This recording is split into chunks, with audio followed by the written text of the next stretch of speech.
Namaste my dear students, I am your Divya Mataji. This year I am going to teach you English.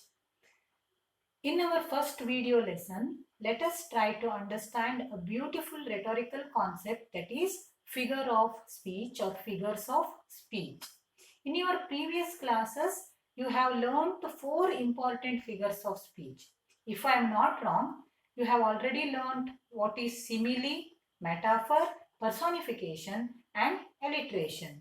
In our today's lesson, let us revise the meaning of a figure of speech and the 4 figures of speech which you have learned already. Then we will learn 6 more figures of speech which are new to you. Okay. So the experts say that in English literature there are more than hundreds of figures of speech. But don't worry children, I am not going to teach you all the 100. Okay. Taking into consideration your age and taking into consideration the questions that appear in your examination, I am going to teach 6 more new figures of speech for you. Now, let us understand what is a figure of speech. So, I'll go to the definition. It is a deviation from the ordinary use of words in order to increase the effectiveness. Okay, it is a deviation, taking different way. It is deviation from the ordinary use of words in order to increase their effectiveness. So instead of saying she is very beautiful, okay, simply instead of saying she is very beautiful, if I say she is like a fairy, it looks beautiful, no? In the same way, instead of saying she is old woman, okay, simply she is old woman, instead of saying like that, if I say she is in the sunset of her days, here her days mean her life, sunset means her old age. So she is old woman, she is an old woman. Instead of that, if I say she is in the sunset of her days, it became more beautiful. Again, there is one more example, that is he died on that day. Instead of simply saying he died on that day, if I say the death laid its cold hands on him that day, the sentence became more effective and more beautiful. So what is this? It is figure of speech. Now, quickly we will have a revision. Simile. Simile is, okay, here two words, here two unlike terms are explicitly compared. Two unlike terms are compared explicitly in a very clear manner, without leaving any doubt there. Two words are explicitly compared and those words or those terms are unlike. So he fought like a lion. Here the bravery of that person is compared to the bravery of the lion. Okay. So lion and that person are unlike. But there is comparison between the bravery of that person and the lion. So he played like Sachin Tendulkar. Sachin Tendulkar and that person, they are unlike. But the skill of playing of Sachin Tendulkar is compared to the skill of playing of this boy. So this is simile. Okay. In simile, for comparison, we use the words like as, so as, like, etc. Okay. Then next comes your second figure of speech, that is metaphor. So, what is metaphor? It is an implied simile or informal simile. Okay. So, she is a star of our family. She is a star of our family. Instead of saying, she is like a star in our family. If I say like that, it became your simile. She is like a star of our family. So instead of saying that, I said, she is a star of our family. I made that girl or that girl as the star. So I used implied simile here. It is metaphor. One more example I have taken. Her long hair was a flowing golden river.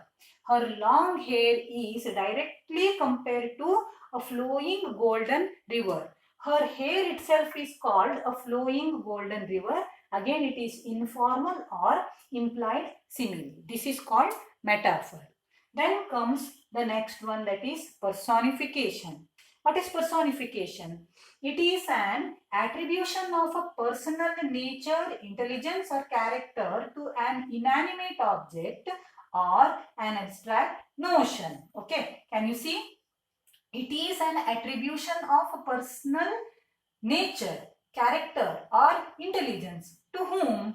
To inanimate objects or abstract notions. So, attribution means giving. Here, the quality of human being is given to an inanimate object. That is, the thing which is not a person. The bird, the animals, they are not human beings. But sometimes we say, the bird sings very beautifully. Okay, singing, it is the nature or it is the intelligence of human beings that human beings only can do. But that intelligence is attributed, it is given to whom? The bird. So, another example, abstract notion I told, no? Attribution of personal nature, character and intelligence to an abstract notion. Abstract notion means what? Abstract notion means our imagination. For example, God. Have you seen God? Have you seen Ishvara? Have you seen Parvati? Have you seen Brahma, Vishnu, Maheshwara, Sharade? You haven't seen. But still, if I take the name of Ishvara, or if I say Ishvara cursed him, or Lord Shiva cursed him, a person comes to our mind. Okay, Ishvara with snake in his neck, with jutta on his head and a Chandra on his head there. Okay, then if we say Sharade, a lady comes to our mind, wearing white sari, sitting in a lotus, holding a veena in her hand, right? So that is an abstract notion. We have never seen God, but still some ideas come to our mind when we think of God. That is abstract notion. If I say Shiva punished him, Lord Shiva punished him, can Lord Shiva come and punish us? Don't know. It is our abstract notion. So, personification is what, children?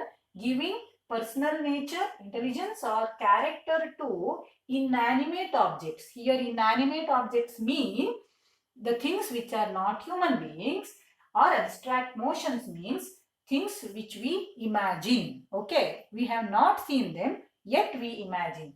So they are abstract notions. I have taken some examples for personification. The little sorrows. Okay, little sorrows sit and weep. Who can sit and who can weep? It is human beings, ಅಲ್ವಾ? ನೀವು ಯಾವಾಗಾದ್ರೂ ಯಾವುದೋ ಮರನೋ ಯಾವುದೋ ಗಿಡನೋ ಅಥವಾ ಯಾವುದೋ ದುಃಖನೋ ಕುತ್ಕೊಂಡು ಅಳೋದನ್ನ ನೋಡಿದೀರಾ? You have never seen. But here little sorrows sit and weep. Sitting and weeping, it can be done by whom? Human beings. But that is attributed to whom? It is attributed to sorrows. So it is an example for personification. Then the lightning danced across the ocean. Sorry, the lightning danced across the sky. Dancing, it can be done by whom? Human beings. Human beings can dance. But that intelligence of dancing, it is given to whom? It is attributed to the lightning. ಮಿಂಚು ಸಿಕ್ಕಾಪಟ್ಟೆ ಆಕಾಶದಲ್ಲಿ ಬಂತು ಹೇಳಾದ್ರೆ ಮಿಂಚು ಆಕಾಶದಲ್ಲಿ ನರ್ತನವನ್ನ ಮಾಡಿತು ಅಂತ ಹೇಳ್ತೇವೆ. ಮಿಂಚು in reality it cannot dance, but we are giving the quality of human beings to lightning. It is an example for personification. Next comes your alliteration. Okay, so alliteration, I think it is the easiest figure of speech for you. Betty bought some butter, but the butter was bitter, so she bought some more better butter to make the bitter butter better. Okay, she sells seashells on the seashore. In these two examples, in the first example, B, the first letter of the word, it repeated many times. Betty bought some butter. Many times. B. In the second example, she sells seashells on the seashore. SSS, it repeated. So it is an example for children. It is an example for alliteration. See the definition of alliteration here. So alliteration is the repetition of the same letter or syllable at the beginning of two or more words. So this is your alliteration. Next comes your metonymy. What is metonymy? First let us go through the definition. So metonymy is a substitute of the thing names for the thing meant. So you will not understand by the definition. You will understand only when I take the examples. So let us take the examples.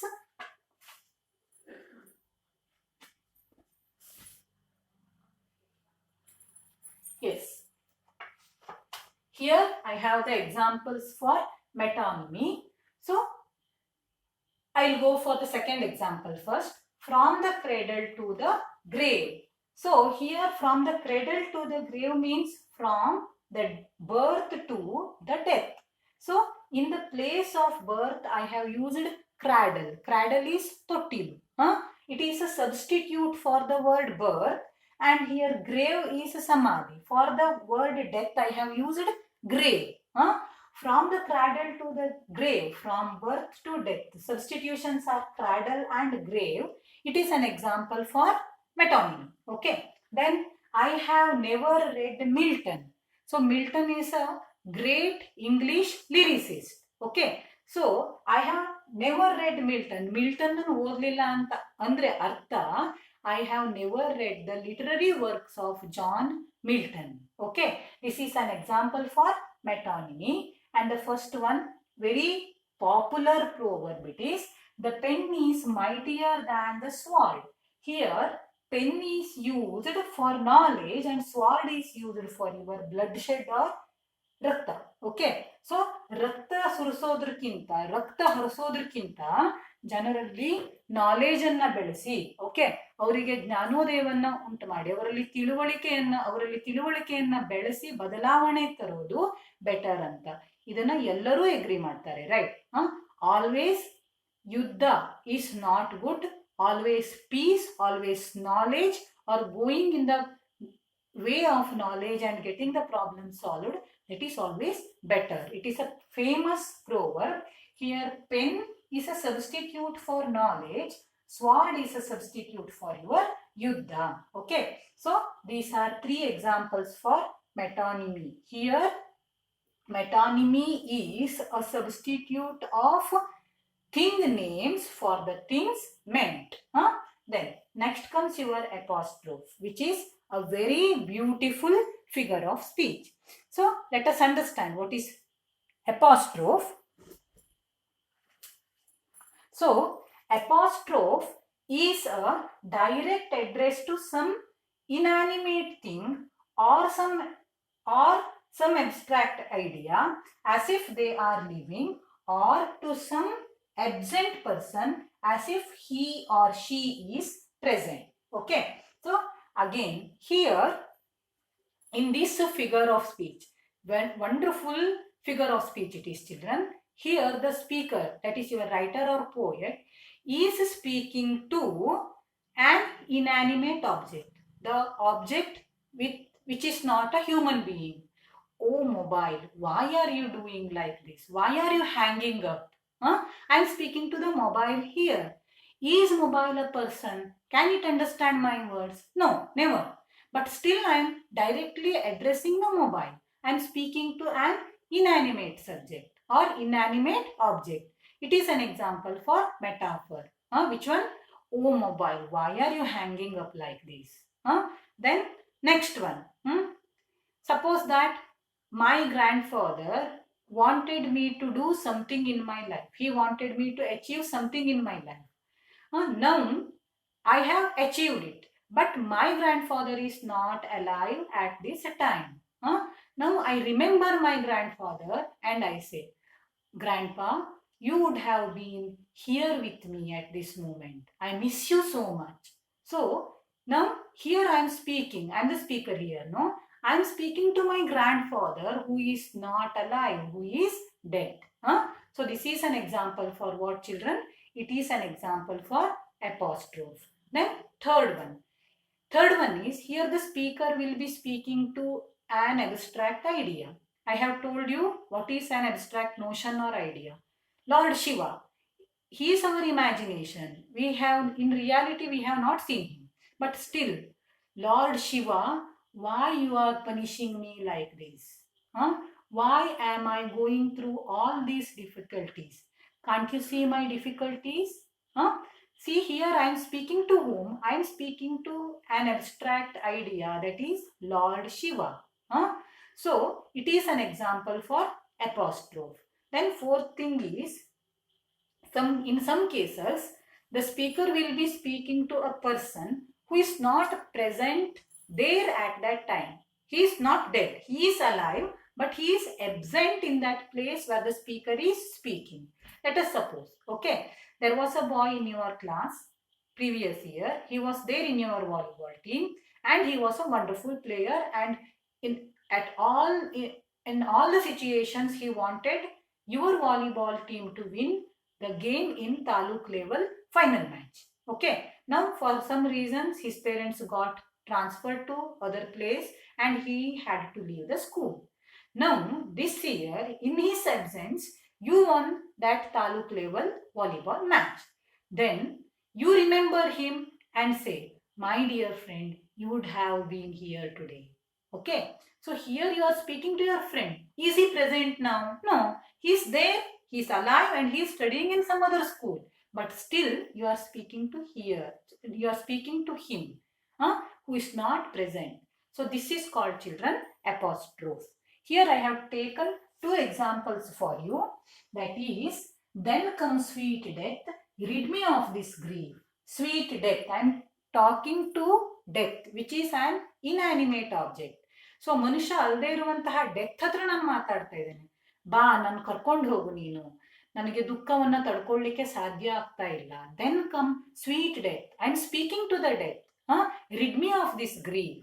So this is an example for apostrophe. One more example. Here I'll speak to sea. Okay, ocean. See here. Roll on.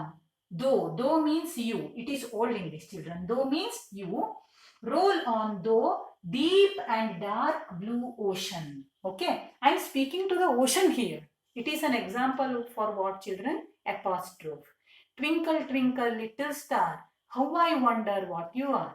Okay, I am speaking to the stars in the sky. Inanimate object. This is an example for what, children?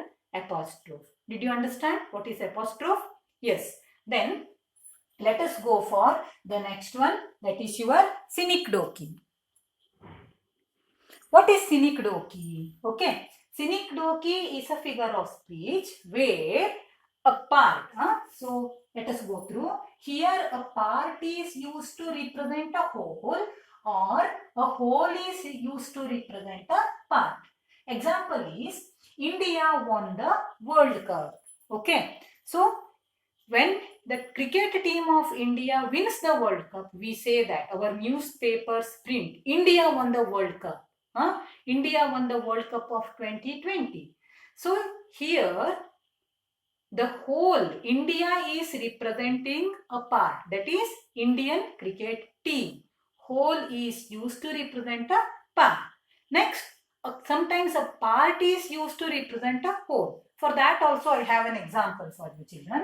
See here, he is in the hospital. He is in good hands. He is in good hands. So a boy or a person is in the hospital. He is ill. Okay. So he is in the care of good hands. He is in the care of good hands. So here, good hands, it is the part of nurses, doctors. So this part, that is good hands, it is representing the whole team of doctors and nurses. So what is synecdoche, children? It is the figure of speech where whole is used to represent a part sometimes, and sometimes a part is used to represent a whole. This is what, children, your synecdoche. Okay, then after synecdoche, next one,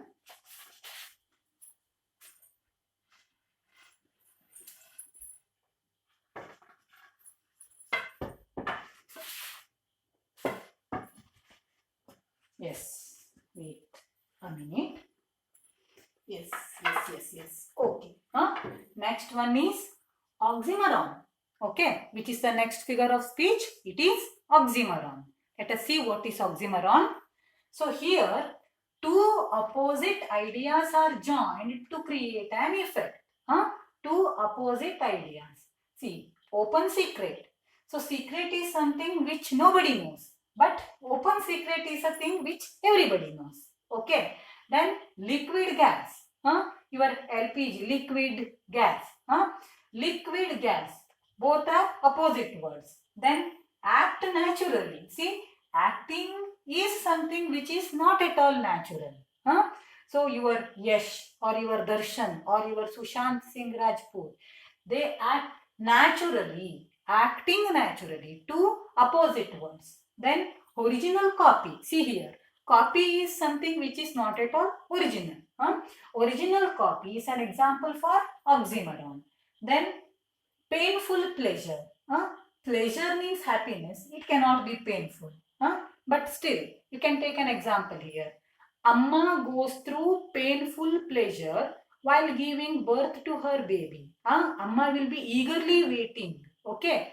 Happily she will be waiting for her baby to get birth. But while giving birth to her baby, she has to undergo lots of pain. So, pain and pleasure both are opposite, but painful pleasure. Amma goes through a painful pleasure. Okay. So, this is how we can use oxymoron to make the things more effective. Again, cruel kindness of doctor's knife, children. So, knife, it always represents what? Cruelty. Knife ಅಂದ್ರೆ ಏನನ್ನು cut ಮಾಡಲಿಕ್ಕೆ ಅಂತ use ಮಾಡೋದಲ್ವಾ? Cut ಮಾಡೋದು ಅಂದ್ರೆ ಏನು? ಏನನ್ನು ಹಾಳು ಮಾಡೋದು. It always represents cruelty. But doctor's knife, what is the work of doctor's knife? Why doctors use knife during surgery? With the feeling of kindness to make that person well. Cruel kindness of doctor's knife. Again, it is an example for what, children? Your oxymoron. Then, after oxymoron, I have your hyperbole. What is hyperbole? It is an exaggerated statement or exaggerated claim. See, I have written here. It is an exaggerated statement or claim not meant to be taken literally. Literal meaning ಅನ್ನು ನೀವು ತಗೊಳ್ಳಿಕ್ಕೆ ಹೋಗಬಾರ್ದು. ಶಬ್ದಶಃ ಅರ್ಥ ತಗೊಳ್ಳಿಕ್ಕಲ್ಲ. So ಅಮ್ಮ ನಿಮಗೆ ಬೈತಾ ಇರ್ತಾರೆ, ಹೇಳ್ತಾರೆ, ನಾನು ನಿನಗೆ 1000 ಸಲ ಹೇಳಿದೆ, ಆದ್ರೂ ನೀನ್ ನನ್ನ ಮಾತು ಕೇಳಲಿಲ್ಲ. ಅಮ್ಮ ನಿಜವಾಗ್ಲೂ 1000 ಸಲ ಹೇಳಿದಾರಾ? ಇಲ್ಲ. Instead of saying many times, Amma is exaggerating. ನಾನು 1000 ಸಲ ಹೇಳಿದೆ, ನಾನು ನಿನಗೆ 1000 ಸಲ ಹೇಳಿದೆ, ನೀನ್ ಕೇಳಲಿಲ್ಲ. So it is what, children? Hyperbole. See, here I have taken an example for you. I am so hungry, I could eat a horse. Okay, I am so hungry, I could eat a horse. So, can anybody eat a horse? Not possible, right? ನಾವೆಂತ ಡೈನೋಸಾರ horse ಅನ್ನ ತಿಂದು ಹಾಕ್ಲಿಕ್ಕೆ at a time one horse ಅನ್ನ. But to say that we are very hungry, we can use that term, exaggeration. Literal meaning ಅನ್ನ ತಗೊಳ್ಳಿಕ್ಕಿಲ್ಲ in exaggeration. That is in your hyperbole. I have taken another example. I have told you to clean your room million times. Okay. I have told you to clean your room million times. I have missed a word there, that is your million. So you add that. Okay. So here I have missed the word there, million. See here, I have told you to clean your room million times. Million, I have missed there. Then last one is your transferred epithet. You have understood, no, what is hyperbole, children? Exaggerated thing, exaggerated statement or claim it is. Okay. Then last one is your transferred epithet. So what is transferred epithet? So transferred epithet is here a modifier or adjective qualifies a noun other than the person or thing it is actually describing. Here the qualifier or your modifier, your adjective is describing something, but in reality it will be describing something else. See here, sleepless nights, okay, boring classes, wonderful days. Nights are not sleepless, classes are not boring, days are not wonderful. It is the situation, or it is the feeling, or it is the mood, or it is the situation through which a person gone through which the person has gone through. So sleepless night, a night ಒಬ್ರಿಗೆ ನಿದ್ದೆ ಬರ್ತದೆ, ಒಬ್ರಿಗೆ ನಿದ್ದೆ ಬರದೇ ಇರ್ತದೆ ಅಲ್ವಾ. So ಯಾರಿಗೆ ನಿದ್ದೆ ಬಂತು ಅವನಿಗೆ ಸ್ಲೀಪ್ಲೆಸ್ ಅಲ್ಲ ನೈಟ್. ಸೊ ಯಾರಿಗೆ ನಿದ್ದೆ ಬರ್ಲಿಲ್ವೋ ಆ ಮನುಷ್ಯನ ಪರಿಸ್ಥಿತಿಯನ್ನ here sleepless modifier, it is explaining the person's situation who could not sleep. So but sleepless night, so they were sleepless nights for me. ನನಗಾಗಿರುವಂತಹ ಕತೆ, ನನ್ನ ಪೊಸಿಷನ್ ಅನ್ನ ಹೇಳ್ತಾ ಇರುವಂತದ್ದು. ಸ್ಲೀಪ್ಲೆಸ್ ಹೇಳುವಂತ ವರ್ಡ್ ನನ್ನ ಪೊಸಿಷನ್ ಅನ್ನ ಎಕ್ಸ್ಪ್ಲೇನ್ ಮಾಡ್ತಾ ಇದೆ ಇನ್ ರಿಯಾಲಿಟಿ. ಆದ್ರೆ ನೋಡ್ಲಿಕ್ಕೆ ಕೇಳಲಿಕ್ಕೆ ಏನು, ಸ್ಲೀಪ್ಲೆಸ್ ನೈಟ್ಸ್. ಬೋರಿಂಗ್ ಕ್ಲಾಸಸ್ ಅಲ್ಲಿರುವಂತಹ ಮಕ್ಕಳಿಗೆ ಬೋರಿಂಗ್, ಅಲ್ಲಿರುವಂತಹ ಕೆಲವು ಮಕ್ಕಳಿಗೆ ಬೋರಿಂಗ್ ಇರ್ಬೋದು, ಕೆಲವು ಮಕ್ಕಳಿಗೆ ಎಂಜಾಯ್ ಆಗಿರ್ಬೋದು, ಹೌದಾ. So boring classes, it is explaining the mood or feelings of few students, some students. So it is really describing the mood of few students there, few pupil there. But boring classes we say. Wonderful days, it is not days which are wonderful or which are cruel or which are not wonderful. Okay, it is the situation or the position or the feeling of few people who suffered through those days. So this is what, children, transferred epithet.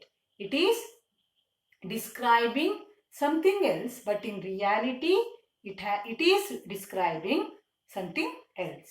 So this is what, children, transferred epithet. So far we have learnt about 10 figures of speech. I'll prepare a beautiful worksheet for you on this topic. You try to solve that worksheet. If you get difficulty anywhere, contact me, we will discuss personally. Is that okay? Thank you very much, children.